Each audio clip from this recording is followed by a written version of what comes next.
Well, we turn now to another interesting, happy story, an important conversation about the challenges that women face in the workplace. Deb Liu knows firsthand. She rose through the ranks of the male-dominated tech industry to become a vice president at Facebook, where she created the site's marketplace future. Liu is now CEO of Ancestry, the site that helps people track their family history. Her new book is Take Back Your Power: 10 New Rules for Women at Work. In it, she draws upon her own experience to help women thrive in their careers.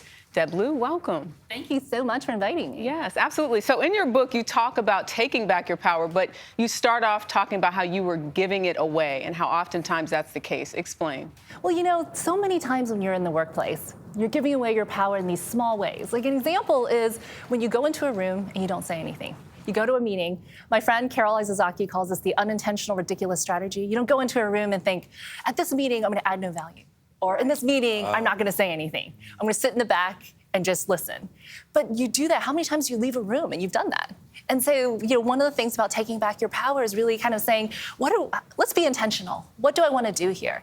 And other people are taking your power also, interrupting you. And when you don't say anything, you're letting them do that.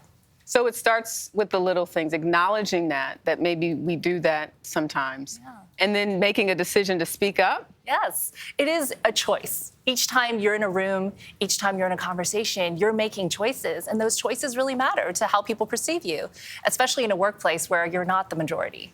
So outside of speaking up, is there one particular thing you think women should be doing to take back their power? I think the biggest thing is learning to ask. You know, I tell the story of several women who are super powerful, but they were passed over for positions because they didn't ask. They didn't say, hey, can I be your successor? You know, one woman, Maylee Tom, she actually trained 4 of her bosses reporting to Willie Brown before she actually said, hey, maybe I could take the job. And Willie Brown said to her, I thought you'd never ask. And the thing was, she didn't raise her hand. Wow. Now, you write that what happens at home impacts your success as much, sometimes more than what happens at work.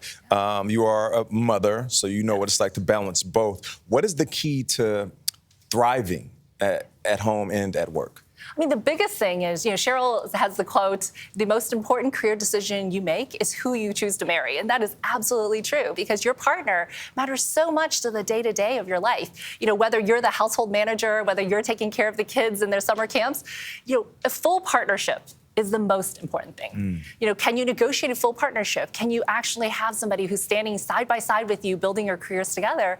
Or are you kind of taking on the full load and actually having to take on all the household work? What about for single parents? I think for single parents, it's hard to negotiate because now everything is on you. So one thing is looking for a workplace, looking for a manager that's supportive, looking for flexibility, because that's going to make the big difference for you. You talk about, I mean, let's think about young children and the messages that they're exposed to when they're very, very young. We've all seen those onesies, right? The onesies will say, pretty like mommy, smart like daddy. So the messaging that we see in films with male action stars, video games have usually males at the center of those games. How does this impact women in their careers much later on? Well, you know, there's studies that show that when you ask little boys and girls, you know, who's someone smart, they draw someone just like them. And then by the time they're in elementary school, they're 6, 7, 8, as they get older, they actually start skewing towards males because they're acculturated to think, okay, someone who's smarter than me, someone who's a leader. What does a leader look like? And I think that goes on in your career. If I asked you, what does a CEO look like in America? I think you would imagine one thing, and it wouldn't be someone like me. And that's, you know, something which I grew up with. It never occurred to me that I would ever reach this place because that's not what I was taught. And I think those lessons kind of build on themselves slowly and quietly over many, many years. Can I ask you a question about Ancestry.com? Because it's a fascinating company. I'm hugely interested in genealogy and ancestry. And I'm curious what kind of efforts you're making in gathering data to help people who are not of European descent. So people from the Caribbean, people from Asia, Latin America, the Middle East. What kind of databases you're putting into Ancestry to help them figure out who they are? Well, since I've been CEO, which is about 18 months, we've been really focusing on an effort called Ancestry for All. And it's really, how do we make Ancestry more accessible? We have incredible records from Western European countries, but, you know, one thing we've lacked is more records from other countries as well. And so that's one of our big initiatives over the next several years, is to gather records and make it more accessible to everyone on our platform. Deborah Liu, thank you so much for joining us. Thank you for the invitation. Take Back Your Power goes on sale next Tuesday.